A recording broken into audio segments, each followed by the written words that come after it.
násobenie dvojciferným číslom. Tak ideme. Všetky číslice v hornom čísle 934 budeme násobiť najprv so 6. Takže ja ju vyznačím. 6.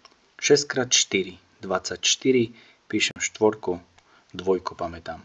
6 x 3, 18, plus 2, 20, píšem 0, dvojku pamätám.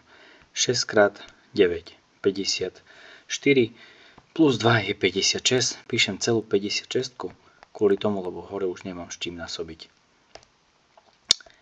Ďalej všetky číslice z hora budem násobiť 5, čiže 5 x 4, 20, podpíšem o jedno miesto doľava, píšem 0, dvojku pamätám. 5 x 3 je 15, plus 2 je 17, píšem sedmičku, jednotku pamätám. 5 x 9 je 45, plus 1 je 46, píšem celú 46, lebo už nemám s čím násobiť. Tak, a teraz tie číslice spočítam, čo sú pod sebou.